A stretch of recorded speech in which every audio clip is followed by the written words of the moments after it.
ప్రజాదరణ రావడంతో అసలు 164 సీట్లు కూటమికి వచ్చాయా, మా వైఎస్ఆర్ కాంగ్రెస్ పార్టీకి వచ్చాయా వాళ్ళకి అర్థం కావట్లేదు. అంత ప్రజాదరణ చూసి వెన్నులో వణుకు పుట్టి ఈరోజు ఆవిడ ప్రెస్ మీట్ పెట్టడం జరిగింది. ప్రెస్ మీట్ పెట్టడానికి, జగనన్నను తిట్టడానికి ఈవిడికి సమయం ఉంటుంది. కానీ ఇదే విశాఖపట్నంలో మొన్ననే తల్లి కూతుర్ల మీద ఒక ప్రేమోన్మాది దాడి చేస్తే తల్లి దారుణంగా రక్తం మడుగులో చనిపోయింది. ఆ బిడ్డ మననే మేము పరామర్శ చేయడం జరిగింది. ఆ బిడ్డ చావు బ్రతుకులతో పోరాడుతూ ఉంది హాస్పిటల్లో. కనీసం పరామర్శ చేయడానికి కూడా హోమ్ మినిస్టర్ గారికి సమయం లేదు. కానీ మా జగనన్నను తిట్టడానికి మాత్రం ప్రెస్ మీట్లు పెట్టడానికి ఈవిడికి సమయం ఉంటుంది. అలాగే తీసుకుంటే కంచరపాలెంలో ఒక మానసిక వికలాంగురాల మీద అత్యాచారం జరిగితే ఆమెను పరామర్శ చేయడానికి కానీ, ఆ కుటుంబానికి అండగా ఉండడానికి కానీ ఈవిడికి సమయం లేదు. కానీ జగనన్నను తిట్టడానికి మాత్రం ఈవిడికి సమయం ఉంటుంది.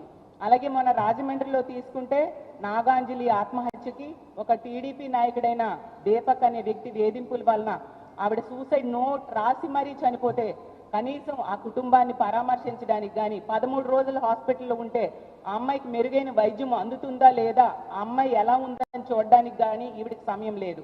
కానీ జగనన్నను తిట్టడానికి మాత్రం ఈవిడికి చెప్పలేనంత సమయం వచ్చేస్తూ ఉంటుంది.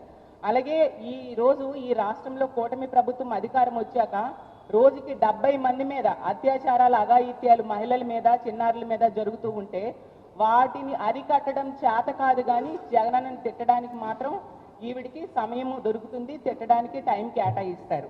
అలాగే ఈరోజు ఈ రాష్ట్రంలో మద్యం విచ్చలవిడిగా బెల్ షాప్స్ ద్వారా ఏరులై పారుతూ ఉంది. దానిని మాత్రం అరికట్టరు, జగనన్నని మాత్రం తిడతారు.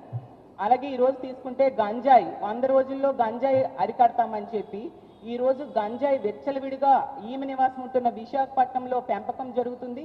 గంజాయి రవాణా ఈ విశాఖపట్నం నుంచే జరుగుతుంది. ఆమె నియోజకవర్గమైన పాయకరావుపేట మీదుగానే జరుగుతుంది.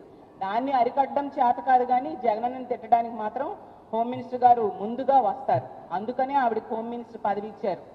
అందుకే ఆ హోమ్ మినిస్టర్గా ఆవిడ పూర్తిగా విఫలమైందని మరీ చెప్తూ ఉన్నాం. ఆవిడ ఒక పాయకరావుపేట ఎమ్మెల్యే మాత్రమే. అలాగే తీసుకుంటే మా జగన్మోహన్ రెడ్డి గారిని పులివెందుల ఎమ్మెల్యే అంటుంది. ఎంత సంస్కారహీనంగా ఒక మాజీ ముఖ్యమంత్రి గారి గురించి ఆవిడ మాట్లాడుతూ ఉన్నారో అర్థం చేసుకోవచ్చు. జగనన్నకు వస్తున్న ప్రజాదరణ చూసి వారవలేక ఇలాంటి మాటలు ఎన్ని మాట్లాడినా ప్రజలు హర్షించరు హోమ్ మినిస్టర్ గారు అనే విషయం మీరు తెలుసుకోండి అని తెలియజేస్తూ ఉన్నాను. అలాగే జగనన్న అంట క్రిమినల్లా మాట్లాడుతున్నారంట. అసలు మీరు ఏం మాట్లాడుతున్నారు?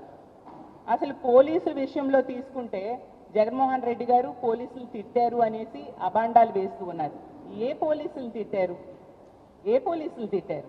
పచ్చ చొక్కాలు వేసుకున్న పోలీసులు గొడ్డలోడదీసి వాళ్ళకి యూనిఫామ్ తొడుగుతాను అనే ఉద్దేశంతో జగన్మోహన్ రెడ్డి గారు మాట్లాడారు. నిజంగా పోలీసుల్ని కక్షపూరిత రాజకీయాలకి వాడుతున్నారు అనేది నిజమా కాదా? ఎన్ని సందర్భాల్లో మీరు పోలీసుల్ని కక్షపూరిత రాజకీయాలకి వాడారు? తునిలో, తిరుపతిలో, అలాగే తీసుకుంటే తణుకులో, త్రిపురాంతకంలో ప్రతి సందర్భంలో కూడా పోలీసుల్ని కక్షపూరిత రాజకీయాలకి మాత్రమే వాడుతూ ఉన్నారు. ఎక్కడ ప్రజాస్వామ్య పరిరక్షణ కోసం కానీ, ప్రజల రక్షణ కోసం కానీ, మహిళలు ఆడపిల్లల మాన ప్రాణాలు రక్షించడానికి కానీ మీరు ఎక్కడా ఉపయోగించిన పరిస్థితి క్లియర్గా కనిపిస్తూ ఉంది. అసలు క్రిమినల్ ఎవరు? అసలు 85% మంది మీ కూటమి ఎమ్మెల్యేల మీద క్రిమినల్ కేసులు ఉన్నాయి. సో క్రిమినల్ పార్టీ ఎవరిది అనేది మీరు తెలుసుకొని మాట్లాడితే బాగుంటుంది. సాక్షాత్తు మీ తెలుగుదేశం పార్టీని స్థాపించిన ఎన్టీ రామారావు గారే క్రిమినల్ అని ఎవరిని అన్నారు? ఏ నాయకుడు క్రిమినల్ నాయకుడు అనేది మీ అందరికీ తెలిసి కూడా ఇలా ప్రజల్ని మభ్య పెట్టడానికి ప్రయత్నించడం ఎంతవరకు సమంజసం హోమ్ మినిస్టర్ గారు అని నేను అడుగుతూ ఉన్నాను. ఈరోజు తీసుకుంటే గతంలో తెలుగుదేశం పార్టీ అధికారంలో ఉండేప్పుడు చాలా ఘోరంగా పోలీసుల్ని కక్షపూరిత రాజకీయాలకు వాడుకున్నారు. ఈ రోజు మళ్ళీ అధికారంలోకి వచ్చా కూడా అదే విధంగా రాజకీయ కక్ష సాధింపులకు వాడుతూ ఉన్నారు తప్ప వాళ్ళని ప్రజల రక్షణ కోసం వాడని పరిస్థితి. అసలు గతంలో పోలీసుల కాళ్ళు విరగొట్టింది ఎవరు? పోలీసుల తాలూకా కళ్ళుకి గాయమయ్యేట్టుగా ప్రవర్తించింది ఎవరు అనేది ఈ రాష్ట్ర ప్రజలందరికీ కూడా క్లియర్గా తెలుసు. అలాగే తీసుకుంటే ఐపీఎస్ అధికారుల్ని పేర్లు పెట్టి తిట్టిన చరిత్ర ఈ రాష్ట్రంలో ఎవరికైనా ఉందంటే అది మీ నాయకులకే. లోకేష్ గారైనా చంద్రబాబు నాయుడు గారైనా ఏ విధంగా గతంలో పోలీస్ అధికారులను తిట్టారో మీకు చూపిస్తాను.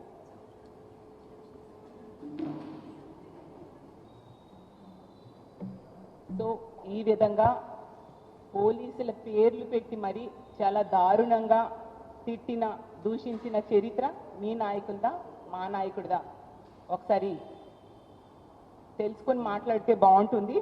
అసలు ఈరోజు ఐపీఎస్ అధికారుల మీద అక్రమ కేసులు పెట్టించిన చరిత్ర ఎవరిది హోమ్ మినిస్టర్ గారు అని నేను అడుగుతూ ఉన్నాను.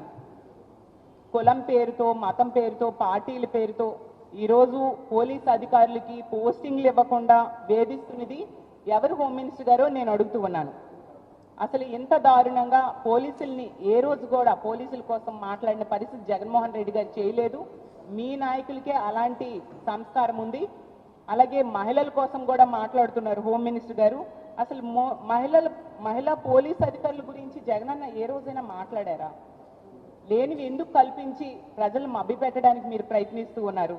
అసలు ఎక్కడైనా మహిళలకి అవమానించిన చరిత్ర కానీ చూసిన చరిత్ర కానీ మా పార్టీలో మీరు చూసారా? ఈరోజు తీసుకుంటే ఎవరైతే తప్పులు, ఏ పోలీసులు అయితే తప్పులు చేస్తారో, ఎవరు టీడీపీ ఏజెంట్లుగా వ్యవహరిస్తారో, ఎవరైతే అక్రమ కేసులు పెడతారో, ఎవరైతే రామగిరి ఎస్ఐల ఎంపీటీసీలను ఎత్తుకెళ్తారో అలాంటి వాళ్ళని మాత్రమే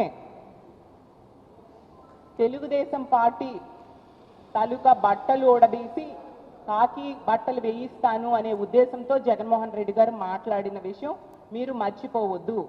ఏ మహిళనైనా కూడా అమ్మ అని మాతృభావంతో జగన్మోహన్ రెడ్డి గారు పిలుస్తారు, అదే విధంగా వ్యవహరిస్తారు. అంతగా మహిళలంటే ఎంతో గౌరవం జగన్మోహన్ రెడ్డి గారికి. ఈవెన్ అతను ముఖ్యమంత్రిగా పనిచేసిన 5 సంవత్సరాల్లో కూడా మహిళల్ని ఆర్థికంగా, రాజకీయంగా, సామాజికంగా ఉన్నత స్థానంలో కూర్చోబెట్టడానికి ఎంతగానో కృషి చేశారు. ఒక మహిళా పక్షపాత ముఖ్యమంత్రిగా 5 ఏళ్ళు పరిపాలించారు.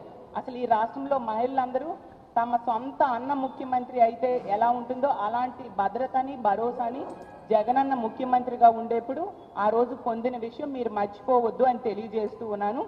అసలు మహిళల మీద గౌరవం గురించి మీరు మాట్లాడుతున్నారు. మీ తెలుగుదేశం